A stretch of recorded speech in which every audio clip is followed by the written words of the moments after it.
Coffee on his lap, cigarettes curling, smoking his political trap. Michael Vass roars through the screen, he flies, painting red and blue skies with his fiery cry. He's the world's watchdog, calling out the bluff. Right-wing swagger, but his heart's pretty tough.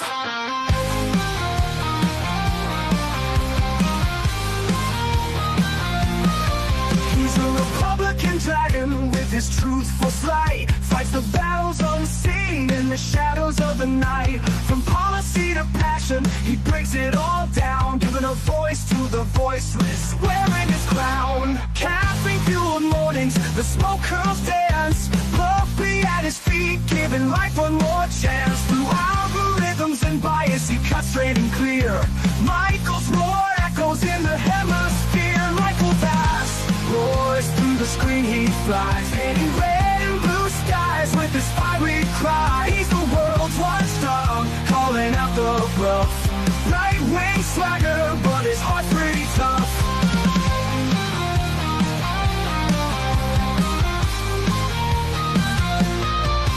No sound bites allowed is his ultimate creed. A dragon's perspective where facts are the seed. Standing tall on his battlefield of thoughts, guarding the truth that others forgot.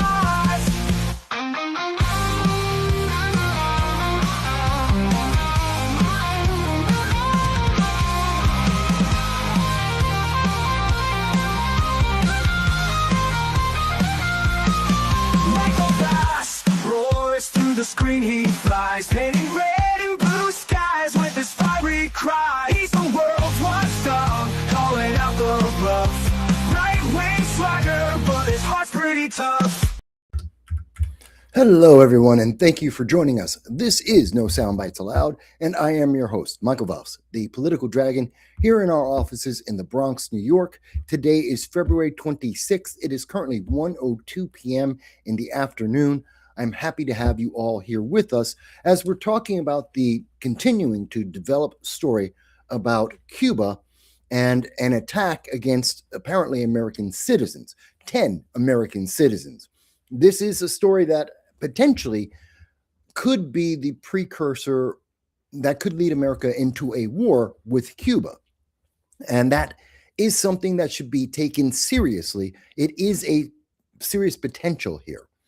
This is a very unusual story, and it's developing, and the story is changing dramatically from what we had yesterday as being reported by the Cuban government and what is being reported today by the Cuban government. Very different story, very different circumstances, and virtually no country around the world actually trusts what Cuba has said so far. And the reactions by various countries, like in Cuba, like in the Kremlin from Russia, and from the United States, very, very different. And the American news media versus the international news media, very different information is being provided to the American people to understand what's going on in this situation and what are the consequences of it at this time. So we're going to try and clarify some of that. We also look forward to hearing your comments. You can reach us on Facebook, on YouTube, on Rumble, on X, to tell us what you think, any breaking news you're aware of, insight from Cuban Americans. I'd love to hear from them about this issue. We're going to try and address this so you have a more full understanding, because if you're just going by CNN or MSNBC or the American news media, you're not getting the full story, and it's out of context. So let's try and get it into context.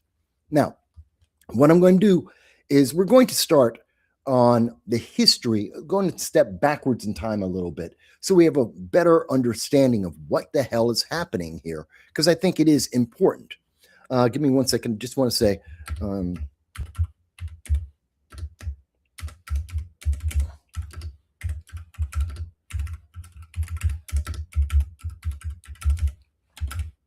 so I just wanted to put, to let everyone know, as you can see in the comments, or you should be able to see in the comments. Boom, there we go. We just want to let you know your comments, your thoughts are important. And we do want to hear. This is a feedback. This is a conversation between me and you about the news that is out there. So please feel free, whether you agree or you disagree with any aspect of what we are speaking about, let me know. We do want to hear and address your concerns on all of this. So with that said, let me go and let's understand what's going on with Cuba. Now, Cuba, going back to 2023, and going all the way back to 1959, the Cuban government is a communist government. It is a dictatorship run by the Castro family. We had Fidel Castro, who led the revolution, taking Cuba from a capitalist independent nation into a communist nation subordinate to the then Soviet Union. And when the Soviet Union fell, it depended on other socialist and communist nations to keep itself afloat. Essentially, when the Communist Party, when Cuba became communist, the nation, in terms of technology, in terms of its international commerce, its economy, froze at 1959, roughly. There has been no serious advancement beyond that since that time. If we look at this, it was an international prosperity index from the Legatum Prosperity Index. That's 2023. This is the most recent that I could find. Cuba was ranked at 104 out of 167 nations around the world, essentially putting Cuba in third world nation status, very much in the bottom third of nations in the world in terms of prosperity. And the people have suffered as such. The reason why they're 104th out of 167 countries, I think, is highlighted by the fact that the personal freedoms of Cuban people is ranked at 155 out of 167 countries. I say that again. Their personal freedoms, independence of each individual Cuban, is 155th out of 167 countries in the world. That is abysmal. That is abysmal, and that's one of the reasons we would imagine why we see for decades now, for half a century, we have seen that Cubans have been seeking asylum and refugee status in the United States, actually jumping into the ocean with handmade boats and rafts. Literally, we have seen for decades individuals that put together a tub, make it watertight or as watertight as they can, strap a couple of tires onto it, and they take 3 or 4 people and try to row from Cuba to Miami or to Florida to seek asylum in the United States. That's how desperate these people are to get out of the Cuban government, out of Cuba under communism, under the dictatorship of the Castro regime. That's pretty desperate. But what else can we say about Cuba? Security, safety for the Cuban people is 103 out of 167 countries in the world. That's absolutely horrendous. Something that's also very important, and I had it here just a moment ago. The business opportunities in Cuba are 159th out of 167 countries in the world. Again, this is in 2023, when Cuba was still being supported by the communist dictatorship of Venezuela, and they were allowing Cuba to exist. So since the fall of Venezuela this year, these numbers and these situations have gotten only worse. I decided for this review to give you an understanding of the difficulties in Cuba that would be leading to this. This is how we got to this situation. If you see the innermost ring here, this is the blue ring that I'm showing you, that is Cuba's standing in comparison to other nations in the world. And the other nations that we're using as comparison are the United States and also Spain. Now, this is Cuba's standing, and they are significantly worse off than any other nation. as you can see. And you can go, and links to everything I'm going to be going over with you will be available in the description after the live stream so that you can see it for yourself and come to your own conclusion, no matter what I'm speaking about here today, but you will be better informed. But this is part of the reason why we see Cuba is so devastated. The green ring that I'm highlighting right now, this is the United States, based on the same exact factors by this study. As you can see, the United States is significantly better off for individuals and the nation as a whole. And then we have Spain, which is, again, significantly better off than Cuba, and in some areas a little bit better than the United States, a little bit, but not completely. One of the biggest things is this is the Cuban, we're looking at Cuba's, there it is. This is personal freedom. And you can see that they're ranked here at about 31. The United States is approximately, that's 78, with Spain and their personal freedom being 83. So it is a huge, enormous difference. The United States being a first world nation, Spain being a second world nation, and Cuba is very firmly a third world nation. So you can see the difference and why people have been consistently trying to leave Cuba. And it also tells you why Cuba is so absolutely dependent on other nations, especially those that are socialist and or communist, to keep it afloat. It cannot survive on its own. Its people do not have independence. This is another example of the failure of communism and socialism. Now, the people of Cuba, though, love their nation. We're now into the third, depending on how you want to count, we are in the third or fourth generation of individuals who were Cuban nationals that became American citizens. Their children are American citizens. And one of the examples being Marco Rubio. His family is from Cuba. They were refugees escaping the communist socialism, the loss of personal freedom and economic opportunity. They went to Florida, and Marco Rubio is one of the success stories, a U.S.-born citizen. He is one of the success stories there. Ted Cruz is yet another example of Cuban Americans and the generations, their children, becoming American citizens, having integrated into America and moving forward.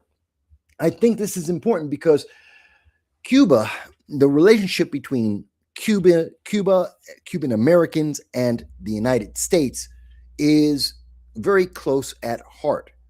The Cuban people were sympathized. America had a large amount of empathy in the 1950s, 1960s with these refugees that were forced to leave their home, like Desi Arnaz.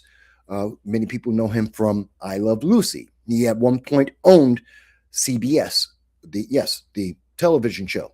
He was the one responsible, him and Lucille Ball were responsible for creating things like Star Trek. So they were accepted into America, even though at the time there was much more racism in the world and in the United States. But yet America accepted the Cubans, accepted their situation, and the Cubans integrated into America, into our entertainment, our business, our politics, and they assimilated, and they're considered like Puerto Ricans or many, many other Americans whose ancestry may be in other countries or other parts of the world. They're Americans wholly. And so when the Cuban Americans are being attacked, America is being attacked. And that is critical to this story. We understand why they left. We understand that they became part of America, and in many cases, essential parts of our government, our entertainment, our business. They have been assimilated 100%, but yet they still have a desire for their homeland, and they are deeply attached to that. This is important to understand in context. So let's take a little bit of a different look. Cuba is a failed nation. So I showed you the prosperity index, now we're looking at the GDP. And this is really not impressive. Currently, Cuba has a GDP of $107 billion. To put that into perspective, the budget for New York City, not New York State, the budget for New York City under the Mandami communist regime is $127 billion. So the entire nation of Cuba has a GDP lower than the budget, the 1 year budget for New York City. That is a failed economy in Cuba. That is ridiculous. Now, mind you, yes, New York City is a very large city. It's got 8.5 million people, but Cuba has a population far in excess of that. Matter of fact, I forgot to double check. Let me get you the most up-to-date answer.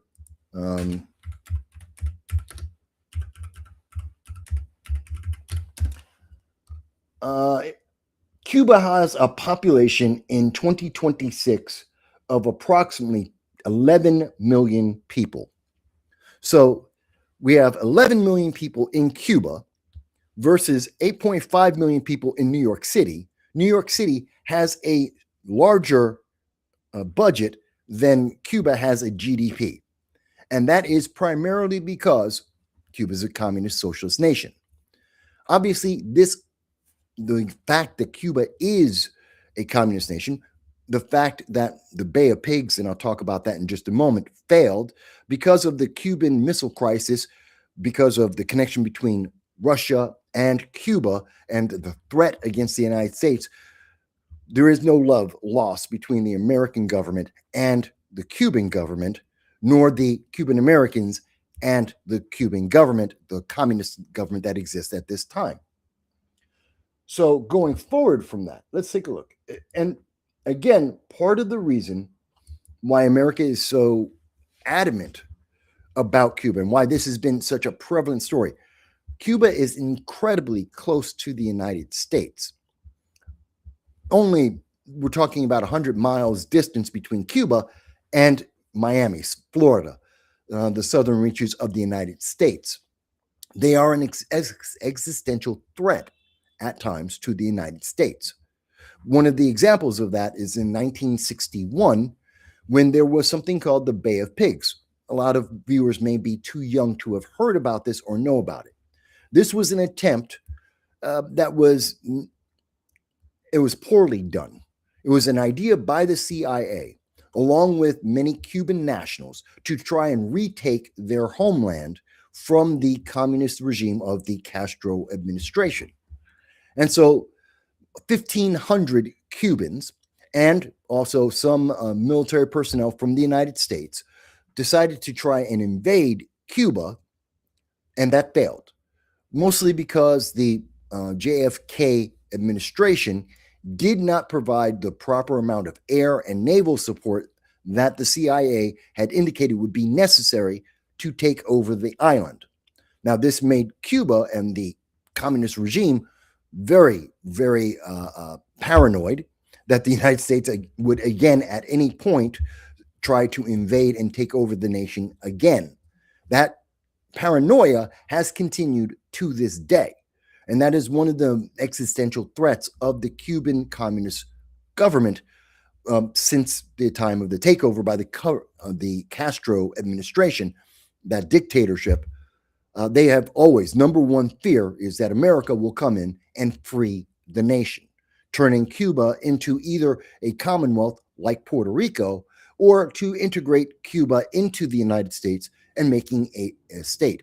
These are both ideas very strongly approved of by many Cuban Americans, although some of them want to go back to Cuba and make it an independent nation, just not a commonwealth, not a state of the United States, but just bring it back to its capitalist capabilities and rebuild that nation. So that's the status of it. And so this is why there's such a long history here and why tensions have always been high with Cuba and remain insanely high at this time. It goes back to the Bay of Pigs. And then just about 2 years after that, I believe it was 2 years, maybe 1 year, in 1962, we saw that uh, the Brezhnev, the Soviet Union, a communist nation, decided to try and import and build nuclear missiles in Cuba just off the coast of America, which at that time and even to this day would have meant that missiles may have been able to be fired from Cuba to anywhere on the continental United States, and the United States would not have enough time to respond. Those would be short range missiles. They would be flying too fast, too short, not enough time to respond to any nuclear missiles fired from Cuba. It was an existential threat to the United States. Again, that plus the Bay of Pigs increased the paranoia both of Cuba and the United States about their existence and their closeness to the United States. It was also a political smack in the face against the United States, our Monroe Doctrine, our belief that the Western Hemisphere was something that was dominated by the United States and protected by the United States under a more democratic and capitalist ideology. And here is Cuba, which represents the communist ideology in that same Western Hemisphere. It was a political smack in the face. It was an embarrassment to the United States, but it was also a threat to the United States, and therefore the United States was a threat to Cuba. I think this helps us to understand where we stand today in 2026 and what is the relationship between Cuba, Cuban Americans, America, and capitalism versus communism. That whole aspect is absolutely in every single interaction that involves Cuba and the United States. I don't think a lot of people are aware of that anymore because, well, many people weren't born to be aware of this. I am old enough to be aware of many of these situations as they have played out in the 70s, the 80s, the 90s, and our interactions, as well as the refugees coming from Cuba in waves at times into Miami and into America, and adding that Latin population into the United States. I want to also look at a study as noted by the Miami Herald. This is from 2016.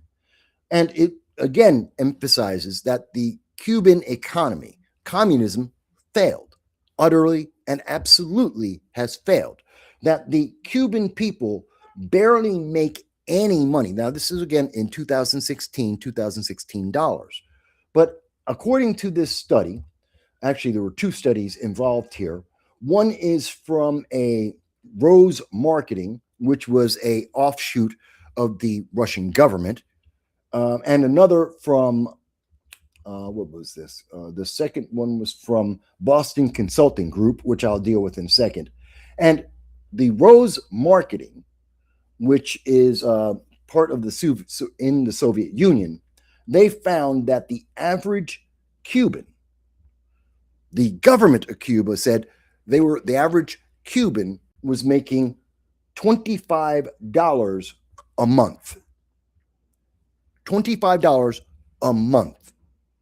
In America, you make over $200, $300. If you're on minimum wage, you're making over $200, $300, $400 at a week.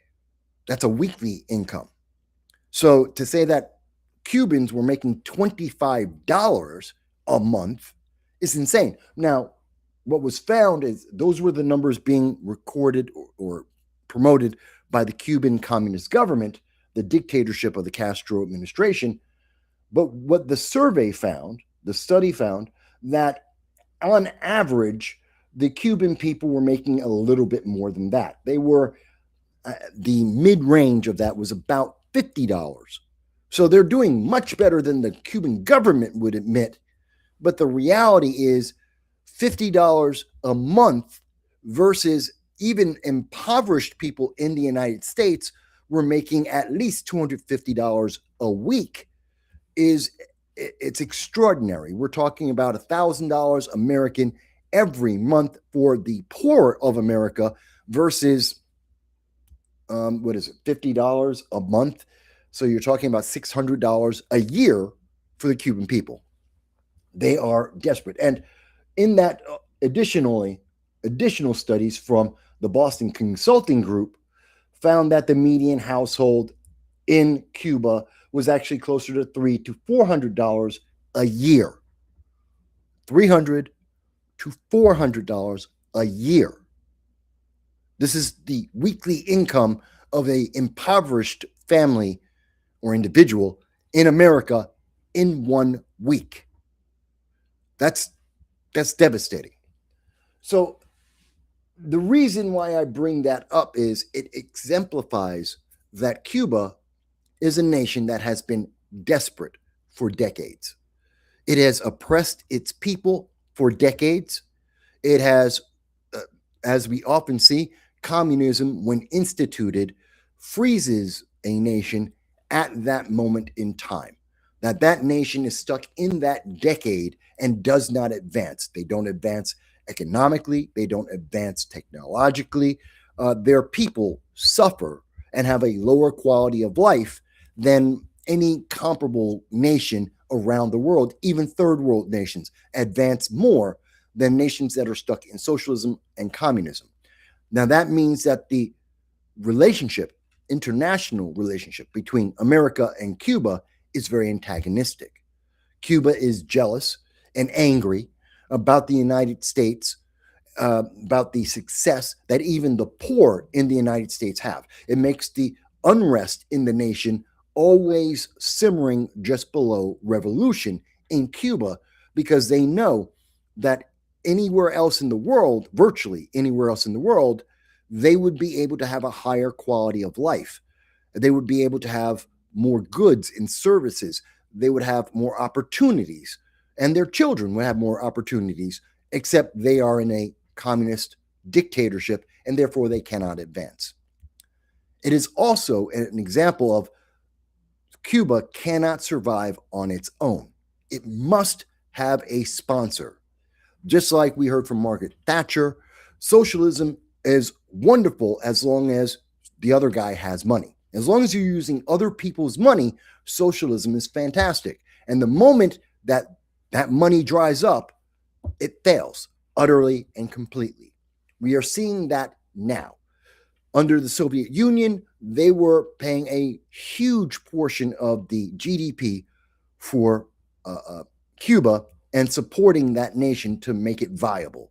Once the Soviet Union failed, Venezuela and other communist-leaning, socialist-leaning nations were supporting the Cuban people, and also some help from Mexico, which is cartel-driven. But still, Mexico was also part of the support for Cuba to keep them afloat, and again, well below poverty standards here in the United States. There was a lot of resentment for that. There was a lot of animosity. And the Cuban government and many progressives in the United States blamed the United States for the failure of the Cuban government, the failure of socialism. America is not really responsible for all that. It's just that socialism doesn't work. The dictatorship was not a positive aspect of Cuban government. That being said, that's the reality we know of. Bringing it more towards the current day, to 2026, let's understand that. So that's the history that brings us to where we are today. In January, the United States took over, the dictator Maduro out of leadership, out of Venezuela. He's now in the jail. He's awaiting a trial based on his crimes that are recognized by 60 nations around the world. The United States is working with the interim Venezuelan government, as we know, and has been well televised and covered, that we are working with the Venezuelan government to redevelop their nation, to rebuild the infrastructure so that the Venezuelan people will be able to move out of the stagnation of socialism and dictatorship and become a viable nation once again. Venezuela, formerly before socialism, being one of the jewels of South America, one of the richest nations in the world, and after socialism, completely decrepit and broken, and now we are reinvigorating that. But in part, the United States also ended the subsidy and the support of Cuba, which violated several sanctions. The Venezuelan people were sending money, sending oil to Cuba, most of that being sold by Cuba in the general marketplace. They didn't actually receive the oil, they just sold it so that they would be able to have income and economy to keep the nation afloat. So and throughout that entire time frame, since 1959 to today, Cuba, as I have shown you, has been plagued with problems and energy shortages, uh, humanitarian need, starvation of its people. This is not new. This is not a fault of the United States. This has been the status quo for Cuba for decades, for over half a century, almost three-quarters of a century at this point. So the United States, on its part, and we should identify that, because of our actions, well, first of all, the United States has always maintained at least one aircraft carrier in the Caribbean Sea to protect Puerto Rico, the United States, and its international influence on Central and Southern America. At the moment, we know that there is one, I believe it is the, oh God, I forget the aircraft carrier. Not the Lincoln. There is an aircraft carrier group in the Caribbean south of Cuba at this time, or expected to be about south of Africa, over by the Virgin Islands, the island of Nieves at this moment. It's a complete U.S. aircraft carrier group that exists out there right now. Their purpose was in part to put pressure on the former Maduro Venezuelan regime and to also protect U.S. assets and interests and to reduce the amount of drugs, fentanyl, cocaine, and other drugs entering America through drug smuggling and cartels, which has been very effective. As we just heard from this week, 2 days ago, from the State of the Union, we know that fentanyl deaths have reduced by tens of thousands.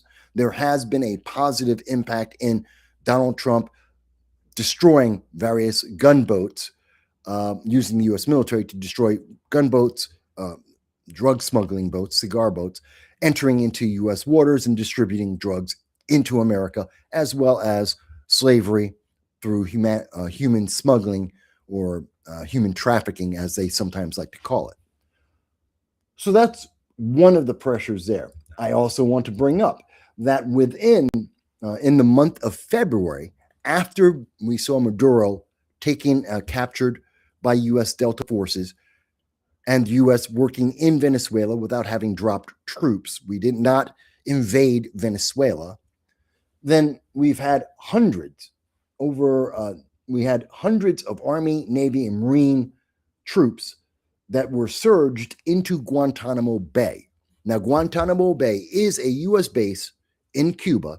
It is the property of the United States. It is the sovereign territory of the United States on Cuba, an independent island. So that's very important. It's like an embassy. It is the property of the United States, even though it is found in a foreign country. It is segregated completely from the Cuban regime and the Cuban people. It is a high tension area. That is one of the most difficult bases to work at if you're in the military, especially in the Marine Corps, because you are always under threat from the Cuban government and its allies to be invaded and attacked. So it's a very difficult spot. But it's also where we hold many of the international terrorists that have attacked Americans across the world, and they are held at Guantanamo Bay, because to put them on U.S. soil proper would have certain legal ramifications. And we are also storing some of the illegal aliens that entered the United States. About 30,000 of them are expected to be held at Guantanamo Bay in the process of deporting them to either their home countries or other countries that are willing to accept them, like El Salvador and also the Sudan. Send them away. It doesn't matter. They're illegal aliens. They don't belong in America. Send them to wherever they need to go. I don't care. That's the opinion of this channel. You may disagree with that. But they are being, in the process of being deported. The way station for that has been or is going to be the Guantanamo Bay for the near term. There are over 900 Marines and other troops in Guantanamo Bay at this moment. That is an increase of about 300%. This is according to Military Times. This is as of February 13th. That is on top of the aircraft carrier in the region in this over by the Virgin Islands at this time. I say that because Cuba is highly aware that if the United States wants, and this is something to the progressive ideology that, well, Trump is being authoritarian. He wants to take over Cuba. He wants to invade that. Every American president for the last 60 years has had the opportunity to invade Cuba through Guantanamo Bay at any point in time that we want to. It is child's play. The aircraft carrier could already has the ability in being in the Caribbean Sea to provide air cover for any kind of invasion if the United States wanted, or any attack against the Cuban government if we wanted. We have 900 Marines there. We could easily, within a matter of 3 hours, deploy troops from the Air Force or from the Navy into Guantanamo Bay, and from that point to enter into Cuba proper if the United States wanted to do so. At any moment, any president has had the opportunity to do that, not just Donald Trump. And yet the United States has never done that. And 900 Marines, while being an impressive number of Marines and an effective fighting force, is not enough to invade a country. That's just not possible. 900 Marines are tough. They could take over a lot of land. They're not going to take over the entire country of Cuba. So we can see, while there is an increase, that is not significant enough to cause Cuba, or should not be significant enough to cause Cuba to think the United States is trying to invade. While there is an aircraft carrier in the region, as is normal, the fact that that aircraft carrier has been focused on illegal drug actions by cartels and the former Maduro government does not mean that the United States had any kind of aggressive intentions against Cuba. This is not outside the norm. Why is this important to understand? What is the mindset of the Cuban government at this time? What does Cuba and its communist dictatorship think the U.S. is going to do? Now, yes, the Trump administration has said that the United States would prefer if Cuba wasn't communist and not under a dictatorship. That's true. And we would love to see democracy flourish around the world, especially in our closest neighbors, which would include Cuba. Yes, we have a Secretary of State in Marco Rubio, who is a descendant of Cuban nationals, who is an American citizen, but a direct descendant of Cuban nationals, who does not like the Cuban communist dictatorship. And he would love to see them fold and the nation to be brought to independence or to join the United States. That's true. But that doesn't mean we're doing that. The left would like you to believe that and would like to blame the ongoing consistent problems in Cuba on the Trump administration because Orange Man bad. That is always their feeling. Everything is, of course, connected to Donald Trump. But that's not the reality. Nor is it real that the United States has increased the pressure. All we have done is maintained the same status. Now, some would say, well, Mike, under the movement under the taking over of Venezuela, the new government in Venezuela, the United States cut off the oil support and the export of oil from Venezuela to Cuba. Well, that was violating an international sanction that the United States had against Venezuela and also against Cuba. That was never supposed to be happening in the first place. But the dictatorship of Maduro, which was a violent and terrible regime, leaving the Venezuelan people eating out of garbage cans and killing zoo animals, very extreme situation. Obviously, the dictator Maduro didn't care about those sanctions and was illegally exporting oil and supporting the Cuban government. Well, the United States ended that because the sanctions must have some support. If we do not support our sanctions, if we do not maintain them, then they are just merely words and useless.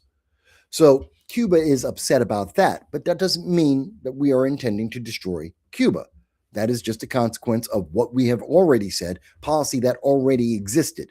And we're just enforcing that, much like the United States is enforcing immigration law across the nation per the 2024 election, where 77 million people said, yes, we want mass deportations because that's what the Constitution says. That's what the law says.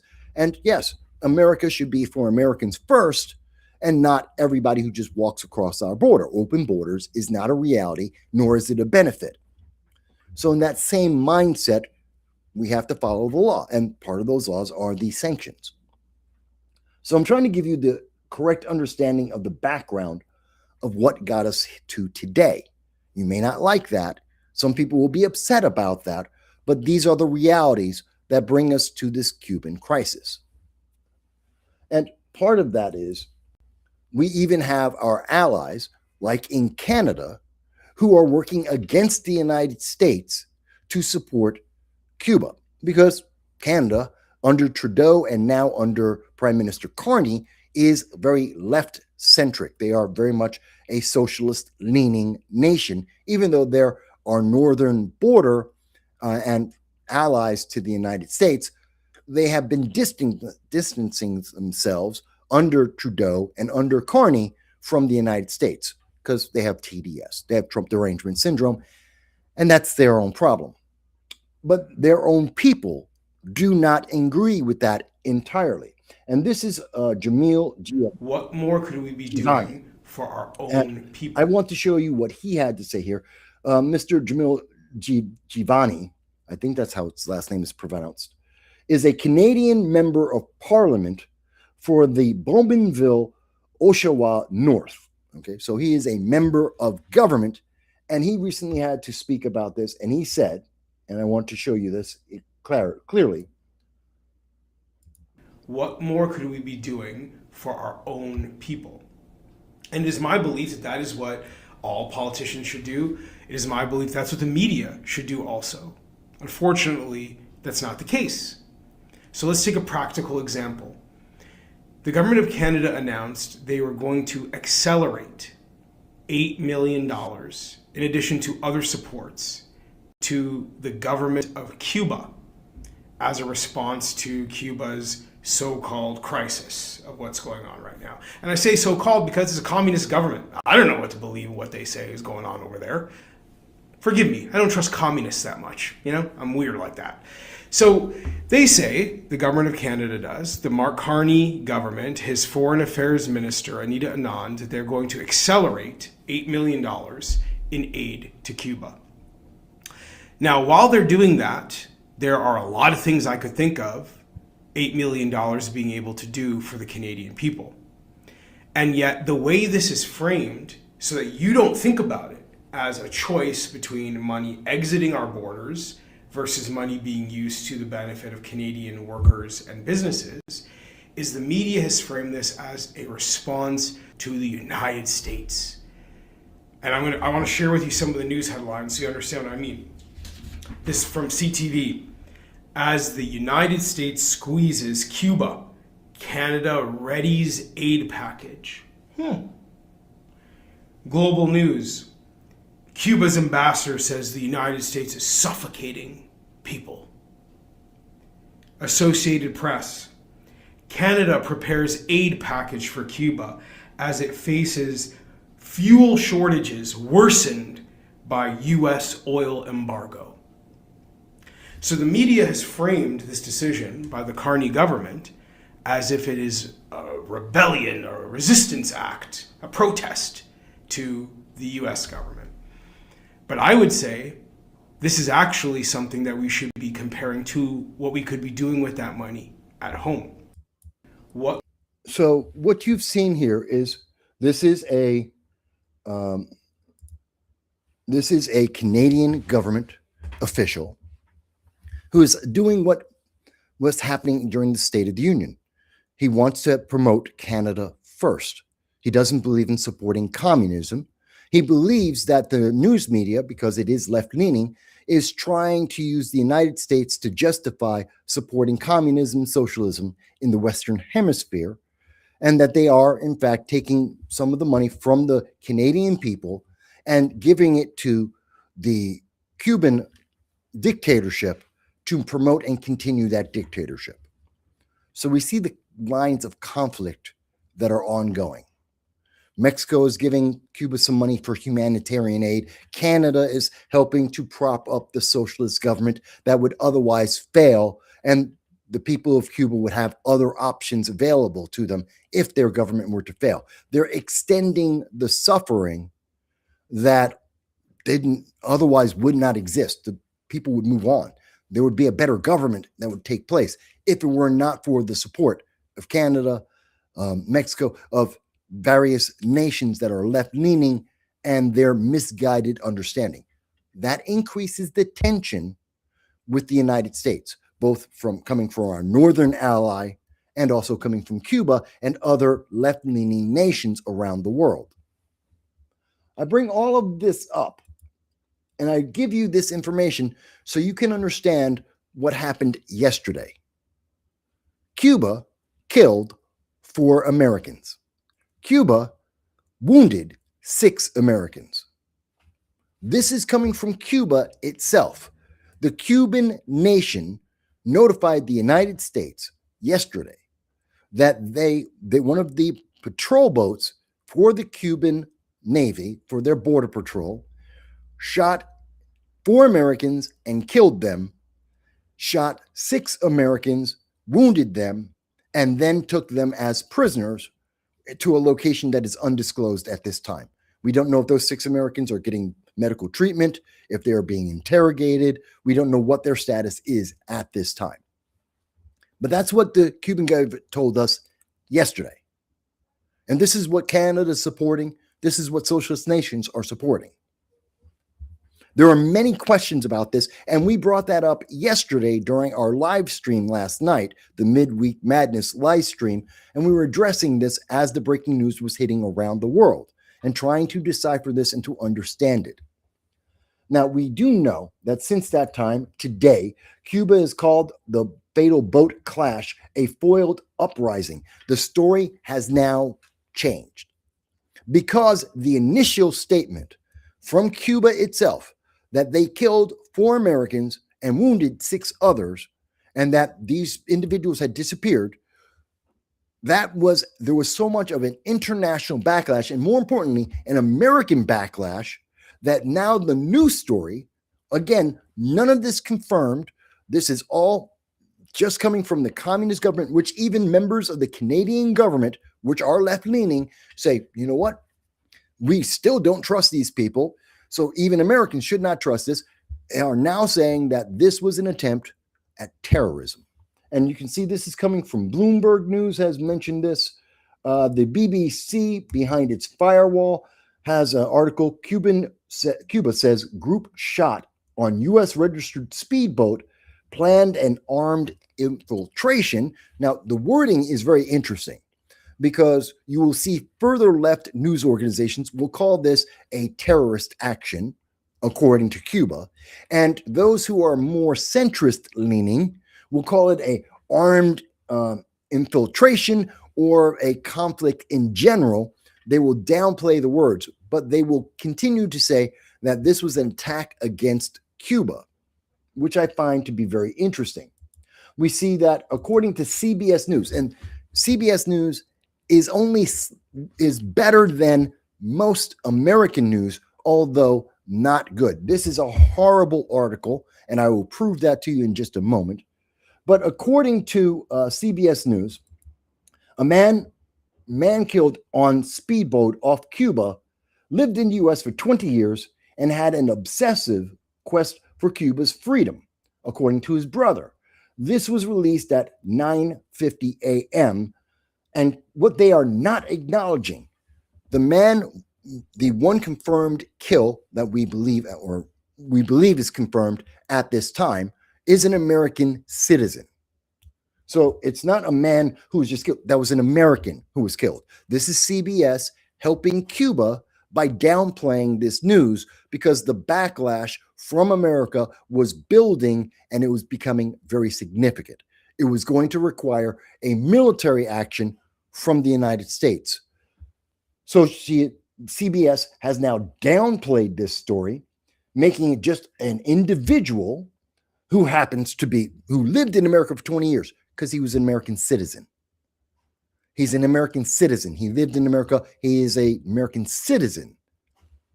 And that he had an obsession for Cuba's freedom. Fair enough. He may or may not. His brother did say that.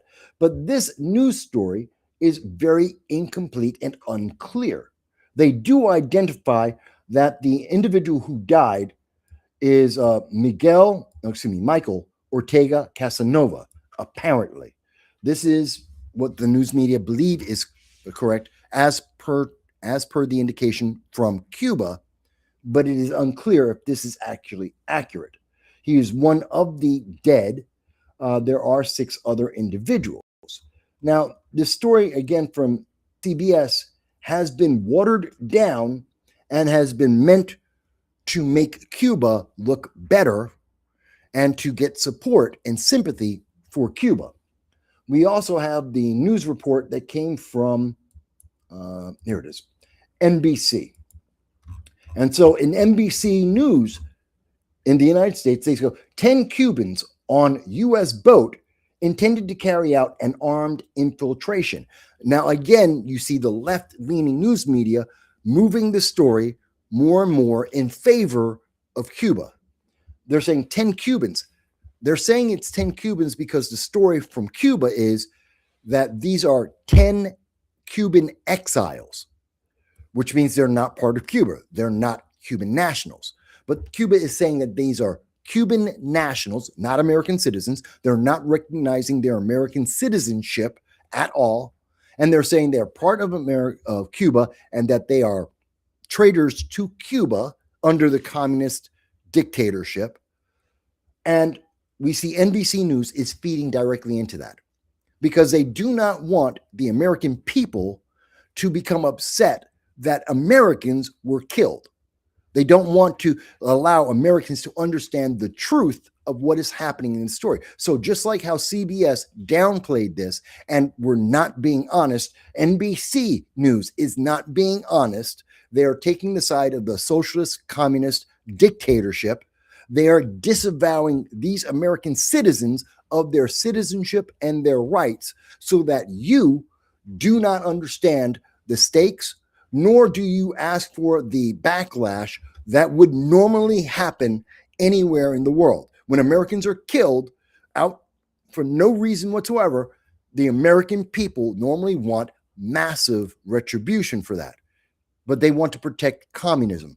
NBC wants to protect socialism. They want it to look good because NBC is a left-leaning news organization, and that means progressive socialist ideology must be protected at all times. So they start off with a headline because they know most people aren't going to read the news story. And they say, well, it's Cubans versus Cubans. It doesn't involve America. That is a lie. They know this at NBC News. What else does NBC News say? Well, the article, which is very poorly written, which is basically quoting the Cuban government on what Cuba has said. And from Cuba's point of view, almost every single quote here is from the Cuban government, such as in this portion, the boat, which was registered in Florida, was, quote, was carrying 10 armed individuals who, according to preliminary statements from the detained, intended to carry out an infiltration for terrorist purposes. This is from the Cuban Interior Ministry. Every quote that is being read here is from the Cuban government, a communist dictatorship that most countries do not trust because they're untrustworthy. They're talking about people who were detained. Remember, the 6 living people who have been detained by the communist government, they were wounded. Apparently, according to the initial story from Cuba itself, all 6 people were wounded and detained. And they're saying they're getting statements from these people, which makes me believe that they're being interrogated. That wounded people aren't allowed to heal, they're being interrogated. And who knows what those people would say under interrogation while they're wounded. So there's not a lot of trust on my part into this, but others may have some.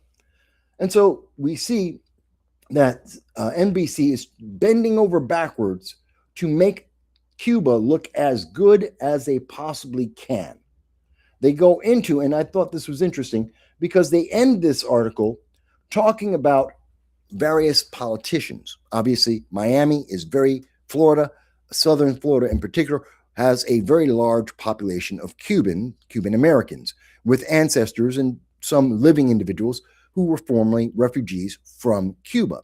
So they have a high level of interest in what's going on, and they want to make sure, was this justified? Did Cuba kill these Americans without any reason, or was there a reason? And we see that Democrat Debbie Wasserman Schultz, she was a Democrat in the House, a representative in the House of Representatives, who was at the State of the Union address 2 days ago, who refused to stand for American citizens. She refused to stand up for protecting America as a priority, which is the purpose of all governments. All governments protect their people. That is their number one obligation, except for Democrats in America in 2026.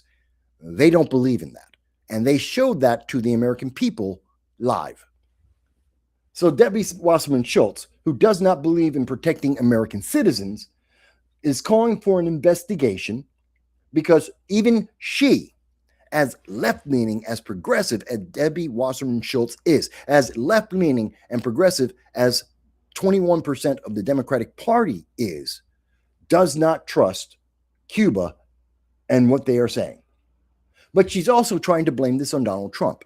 She says, my office has contacted the State Department for more information, knowing that, according to Marco Rubio, the Secretary of the Department of State, has started an investigation yesterday to try and verify any and all data that is coming from the Cuban government on this situation. She knows this. She knows there is no immediate information available, but she says, I'm reaching out for them for more information that isn't available. She goes on to say, it is notable that this occurred in spite of ongoing Trump administration negotiations with the Cuban regime. One has nothing to do with the other. Is the Trump administration, knowing that Cuba is failing, that there is a humanitarian crisis that has existed for decades, and people are dying or in danger of dying en masse, did the United States say, hey, we're going to try and help you? We did. And the Trump administration has authorized some limited number of sales of oil to private businesses in Cuba to help the Cuban people, not the Cuban government, but the Cuban people. And that's why it is limited and restricted in the amount of oil that is going to be allowed to be sold to Cuba.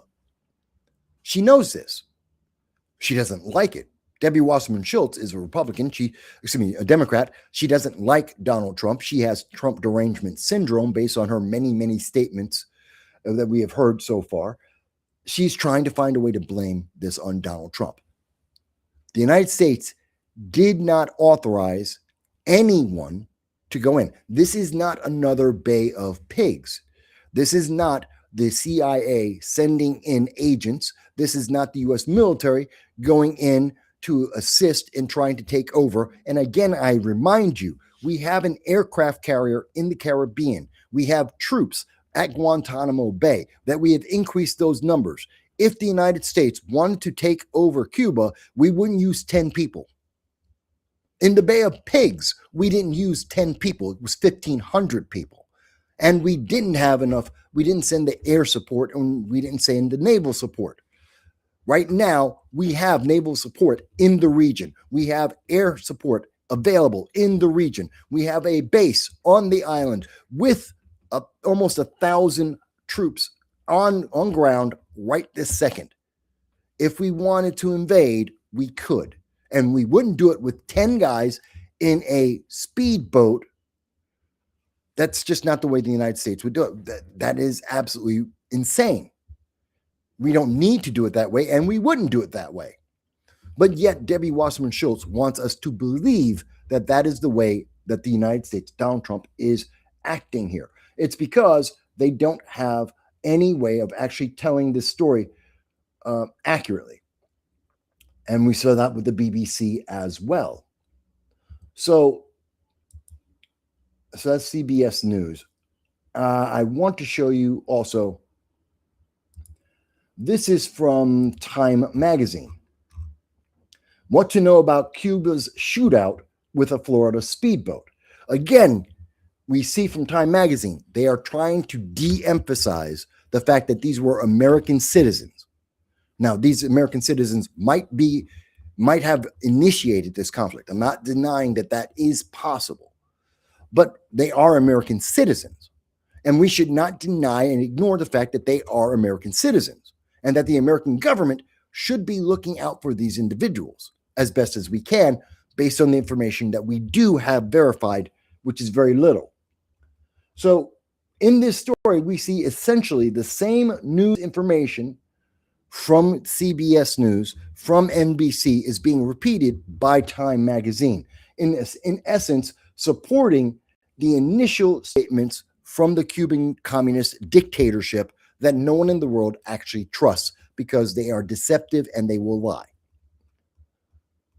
How did the battle goes down? Again, they're going from Cuba's own statement. What do we have verified? There is no verified information. They are presenting the information from Cuba as if the Cuban communist dictatorship is 100% credible, and they aren't. So they're pushing out a story that is questionable at best and highly suspect at the least.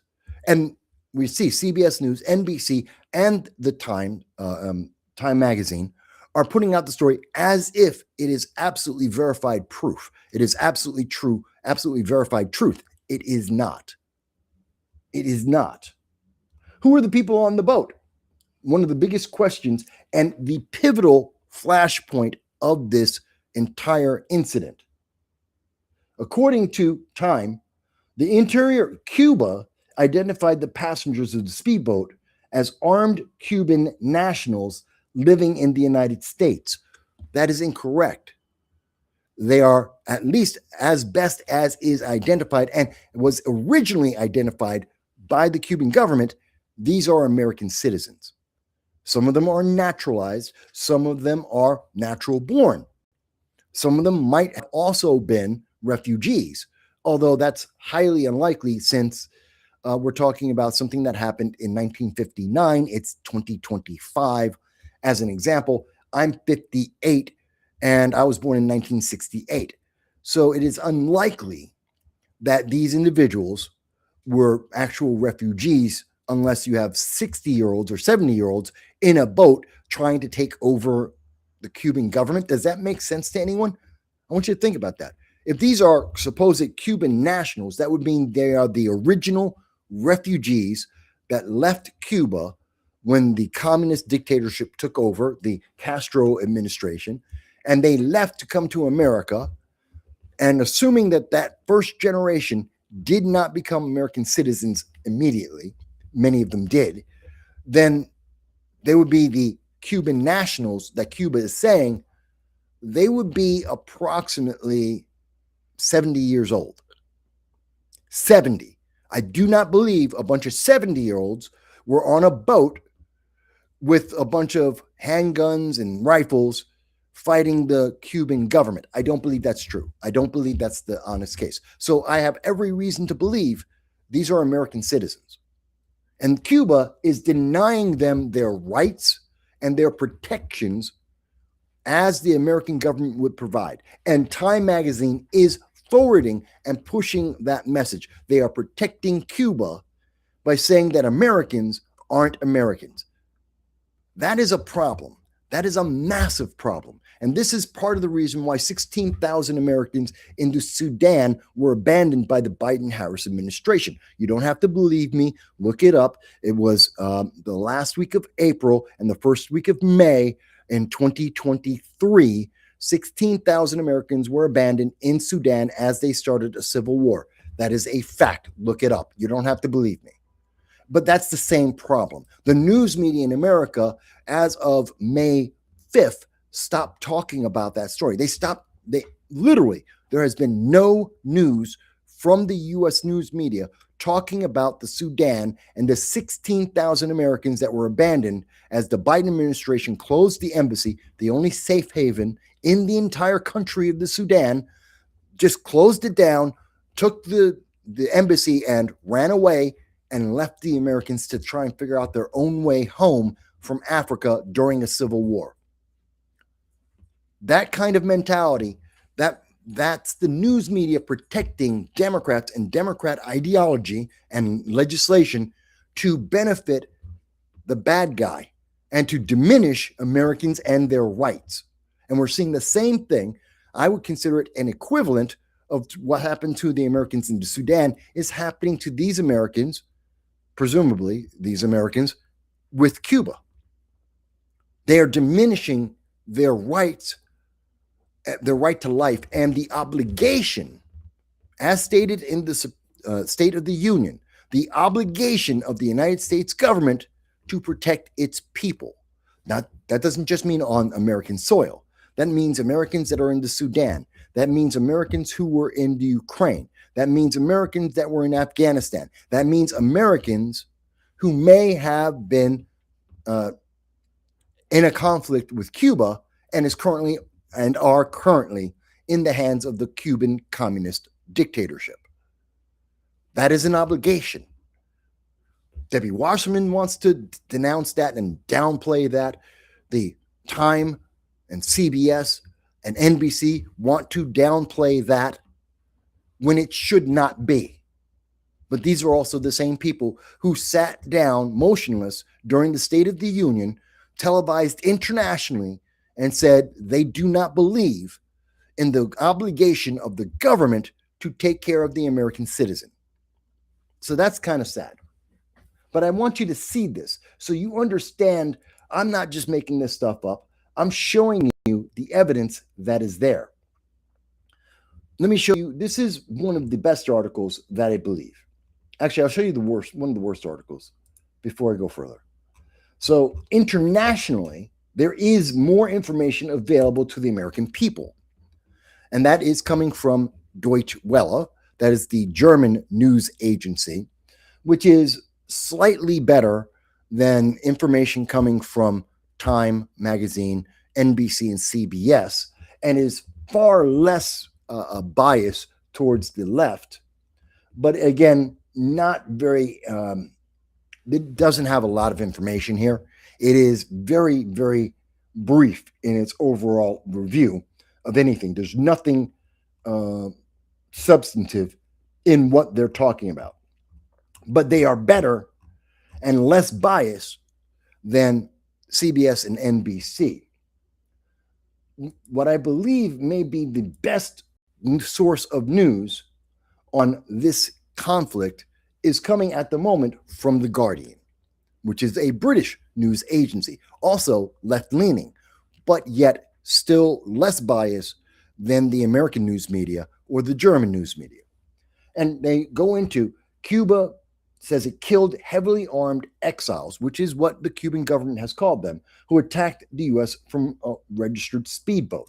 I believe that Cuba is trying its damnedest to make these individuals look like terrorists, to make them not be recognized as American citizens, to protect Cuba and the communist dictatorship from a backlash from Donald Trump and the American people, especially after the State of the Union, where it is very clear the Trump administration, Republicans, and easily half 54% of America, if not higher, and according to the exit polls of the State of the Union, 64% of America agreed that the obligation of the American government is to protect the American people.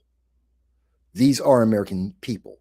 Thus, every news media that leans left is calling them exiles, and they are not identifying them as American citizens. This is important. It really is. And going into this story from The Guardian, we see a lot more details of what was being said yesterday by Cuba and what is being said today, what the accusations are at this time.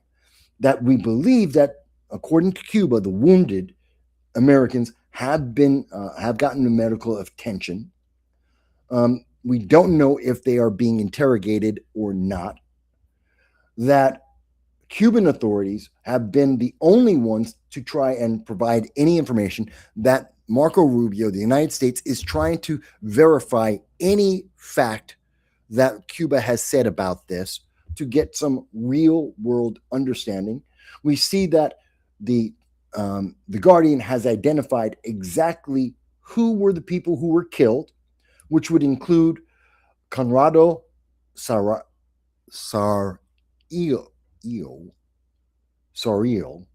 Yeah, excuse me, my Spanish is bad. It's been bad for a while. I haven't used Spanish. I speak Russian more often than I speak Spanish these days.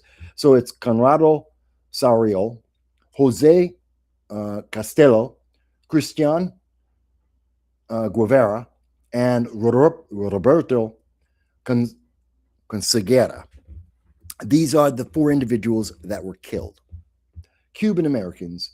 And there were 6 other individuals, which I believe are named in this article as well. One of the dead being Michael Ortega Casanova. They are identifying each of the individuals. They identify where they approached, which is just east of Havana, where this apparently was taking place, which is just below the tip of Florida, off the U.S. Keys, directly down in one of the northernmost reaches of Cuba, to give us an understanding of the location. They identify that there were incidents in 2022 when Cuba was in a crisis. This is under the Biden-Harris administration, that long before Venezuela was cut off from the Cuban people, there was a massive humanitarian crisis in Cuba in 2022. Had nothing to do with the Trump administration, had nothing to do with MAGA or Republicans. This was under Joe Biden, a Democrat, and the crisis was worse than what it is now. So again, I reject this message being put out to the American people that somehow this is because of MAGA or it's because of Donald Trump. This is an issue predating almost all of the recent presidents in the United States. This goes back to 1960.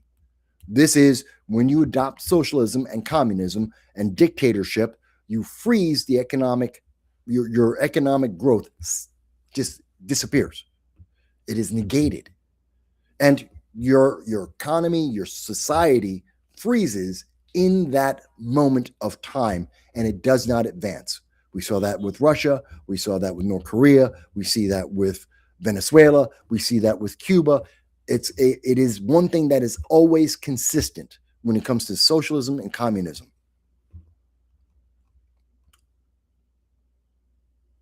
Again, we see that the Guardian also highlights that 30 years ago, Cuba killed 4 people by shooting down 2 planes for the crime of dropping leaflets in Cuba saying that the people should revolt. Now, you may not agree with that, but the Cuban Air Force 30 years ago killed individuals for daring to let the public know that they had options. Just killed them outright. They didn't have to do that, but they did. So we know that there is a pattern, a pattern of poverty, impoverishment, and crisis, humanitarian crisis in Cuba that has been going on for over half a century. We also know, according to The Guardian, which the other American news media, the soft-hearted individuals who support progressivism, socialism, they don't want to mention that there is a history of Cuba acting with murderous intent for any kind of intervention or notification to their people that there is another option in terms of government. Now, you may agree with that or not. That's a different thing. But you may say, oh, well, why are they putting in pamphlets to overthrow the government? You may not like that. You may think that that is a crime. And depending on your opinion, yeah, it could be. But does that equal death? Handing someone a pamphlet, think about it, in the United States, that would be the same as we have heard AOC, we've heard Chuck Schumer, we've heard many of the prominent Democrats have said that they do not agree with the Trump administration, with MAGA or Republicans, that they want to change that. The entire Democratic Socialists of America want to destroy the Constitution and the amendment and replace that with laws that they prefer, human rights as opposed to God-given rights. That's a destruction. That they want to have a revolution. We had Barack Obama, who promised to transform America. Isn't that the same thing? In America, we don't throw those people into jail. We don't kill those individuals. Cuba does. Again, that is a reason why I would doubt that this story, as being pushed by the Cuban people, are accurate. Now, I've gone through a lot of different information here to provide to you to try and give you a better understanding of where we are in this news story. I've gone through the history of Cuba to an extent. I've gone through interactions between Cuba and the United States and the political division between the two countries. I've talked a little bit about the support from left-leaning and more socialist nations and how that is interfering, and the fact that their own people, and specifically in Canada, that they do not agree with this, that they think that this is supporting a communist dictatorship is not in the best interest of the Canadian people. We've talked a little bit about some of the Democrats and socialists in America that are supporting this, the news media that is left-leaning at the least, that are trying to take the side of Cuba in this conflict, and I would tell you that in looking at all news so far, the more that Cuba and the American news media defend the communist dictatorship, the worse it will be for both the Cuban people and also for America. There will be a backlash to this, and I believe, based on the information we have right now, there may well be a reason for that. Do I believe that the Cuban government was reactive? No. I believe that the Cuban government, just like 30 years ago, didn't like that these individuals were from America. They are Cuban American citizens, that they wanted to help spread the idea of freedom in Cuba, and decided to kill them. They did not like Americans in their territorial waters, especially since America was not helping to support the communist dictatorship like Venezuela was. And they decided to take it out on the first set of Americans that they had an opportunity to do so. I'm not saying that those Americans, those 10 individuals, those 10 Americans were completely innocent. I'm not going to tell you that. Does that mean they deserve to die in this instance? I don't believe so. I do believe that Cuban patrol boat opened fire first. This is my feeling. This is not a known fact. It is not confirmed yet. But I believe that the Cubans fired first.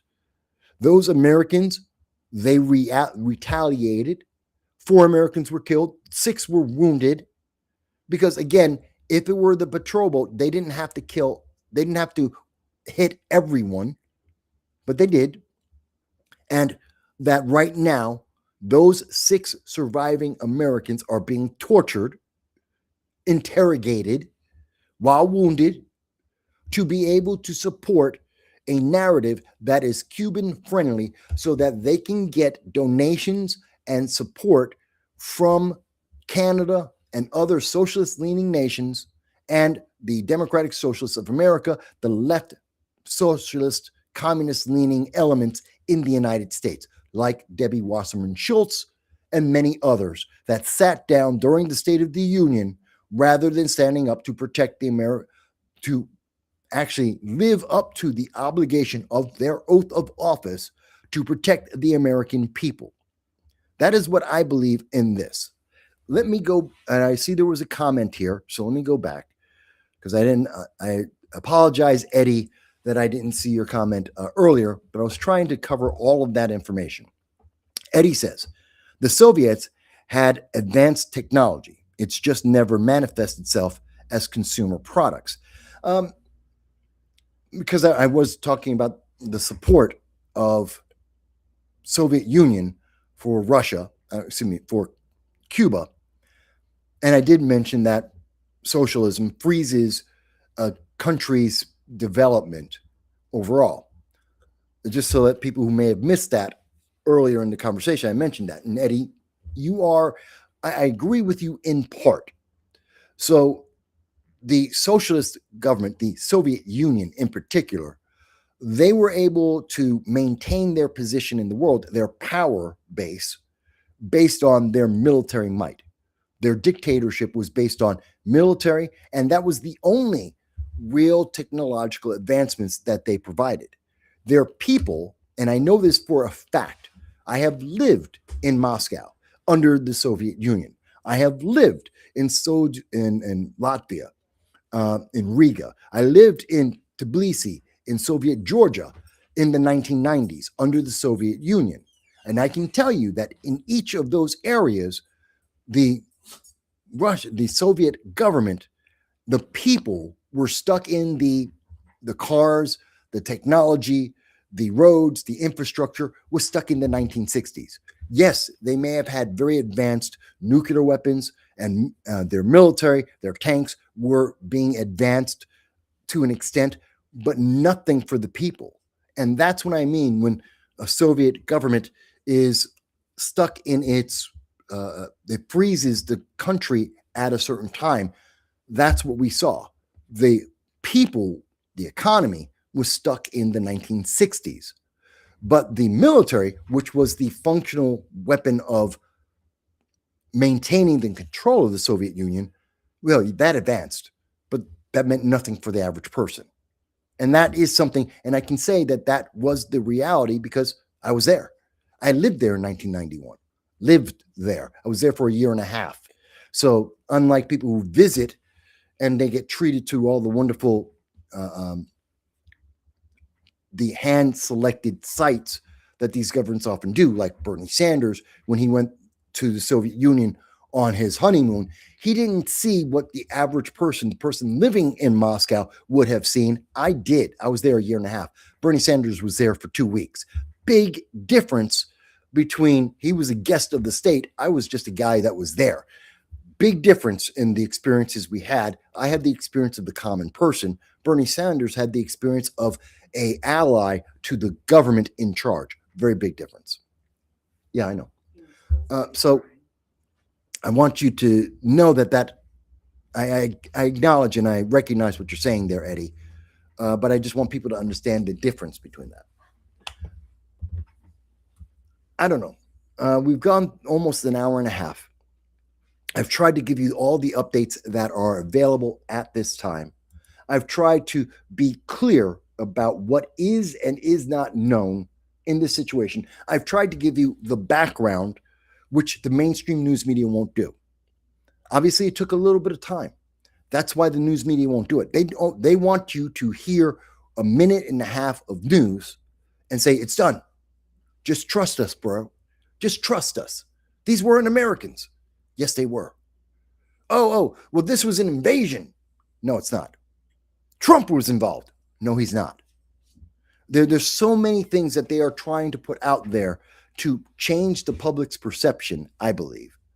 And I think that is a disadvantage to America and a disadvantage to the Cuban people under the communist dictator's regime of the Castro administration. I think that's really, really devastating. I'm going to double check in case any current news came up. I know the news media is trying to talk more about Bill Clinton and Hillary Clinton and the e-files. And that is an interesting story. I'll probably cover it on Sunday, but I know that's where most people are trying to look towards.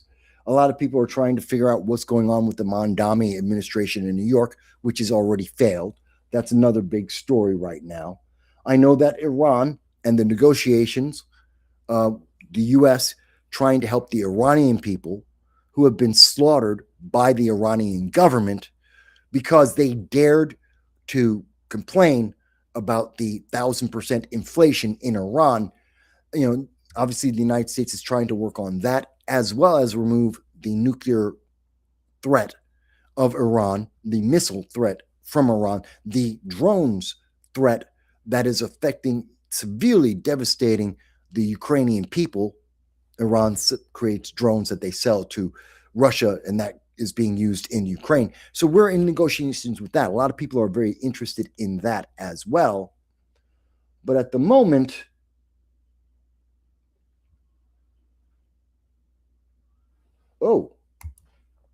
the most recent news item, and I'll go over this with you guys live, and then we'll end this. I think we've caught up sufficiently. But according to CNBC, again, left-leaning news organization, Russia says Cuba's situation is escalating after deadly incident with U.S.-tagged speedboat. Well, to an extent, it should be. It's not just a U.S.-flagged speedboat. It's American citizens. I don't care that they're Cuban descent. They're American citizens.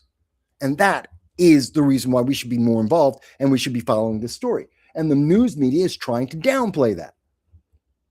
Cuban forces were involved in a deadly incident with U.S. registered speedboat. I don't believe that. I believe the Cubans attacked that boat. The humanitarian issues of Cuban citizens must be resolved. According to the Russian government, they want the humanitarian issues of those Cuban citizens to be resolved. That is not the obligation of the United States, nor does that have anything to do with American citizens who were shot by the Cuban government. The humanitarian issue is not connected to Russia killing 4 Americans and holding 6 Americans that they wounded in interrogation. Those are 2 separate issues. I don't care about the humanitarian aid that Cuba needs because of them being a communist nation. That is not important to me. That is for the Cuban people to resolve on their own. That is not an American issue. The fact that they shot 10 Americans and killed 4 of them, that is an American issue. That is something that needs to be resolved. That is the only thing that's important. And Russia doesn't want America to deal with that. So let's see what else, according to CNBC, what else is going on here? Fuel-starved Cuba, not America's problem.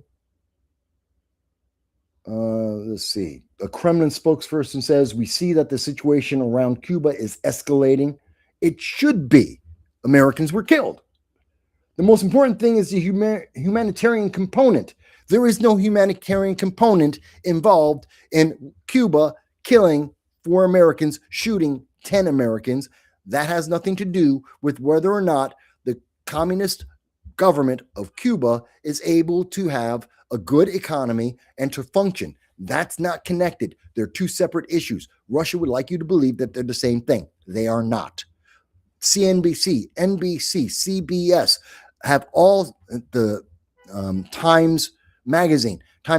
They want you to believe that these are connected issues. They are not. One has nothing to do with the other. Of course, Russia continues to go on. Of course, the humanitarian issues of Cuba's citizens must be resolved, and no one should create obstacles. Has nothing in the world to do with Americans that were shot. Notice, the more socialist and more communist you get, whether that be Russia, whether that be the Democratic Socialists of America, the Democratic Party, the more left-leaning you are, the more they try to connect the plight of the decisions of the Cuban communist government to what Cuba did to American citizens. They're not connected. We don't have to fix Cuba. That is not an obligation of America or any country. We do need to investigate and protect our American citizens that are still alive. They're two separate issues. Let's see here. 10 passengers. The 10 MAP passengers of the vehicle were said to have opened fire on Cuban. Well, no. The Cuban government says that the 10 passengers, which were American citizens, were fired first. I don't believe them. We need to confirm that. If I'm wrong, I'm wrong, and I will stand up and say I'm wrong if that is verified that the Americans fired first, but I don't believe that's the case. But notice how CNBC won't, they're calling them passengers. They're American citizens. Call them what they are. To call them passengers is to deny that they are American citizens and to deny the obligation of the United States to investigate this and support those people and to get them back home. Let me see here. The individuals, all of whom were Cuban nationals residing in the United States. How do you know that? As far as I know, all of the Cuban refugees, or the overwhelming majority of Cuban refugees that were originally from Cuba, they would all be about 70. So no, those refugees are pretty much dead. I doubt anyone who was in the boat was 70 years of age. I doubt that. And everyone else, their kids of those Cuban refugees born in America would be American citizens. That's like Marco Rubio. So if these individuals, these 10 individuals, these 10 Americans that were shot by Cuba, if they are the descendants of the original Cuban refugees, meaning they're under 70 years of age, they're American citizens. They're not Cuban nationals. They're not. They were born in America. They're American citizens.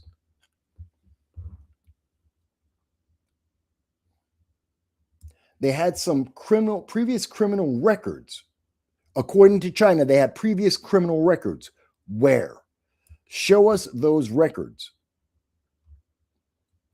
So CNBC has nothing. There's nothing new, according to CNBC. They're basically pushing Russia's talking points. They're pushing Cuba's talking points. They're denying America's obligation.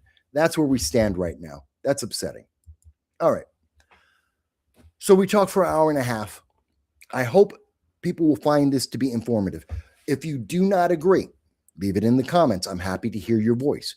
If you believe there is information that I left out that is vital to understanding America's obligations at this moment, please leave it in the comments. I'm happy to hear it. I hope that you found this informative and interesting. I will leave a link to every single link of every article that I used in this discussion today so that you can look at it, find out more for yourself, read the entire article, come to your own conclusion. Because I believe you're an adult, I believe you're intelligent, and I look forward to hearing what you decide and what you think now that you have all the information that's available, not just the minute and a half that the left-leaning news in America wants you to have. Big difference there. But thank you. We'll be back on Sunday. We have our live stream at 2:30 p.m. Eastern Standard Time. We'll be talking about Cuba. We'll be talking about the State of the Union. We'll be talking about what's going on with Iran. We cover a lot of ground on Sunday. I hope you'll join us. I appreciate you. I look forward to hearing from you. Thank you, each and every one of you, for taking some time to be with me here today. Thank you.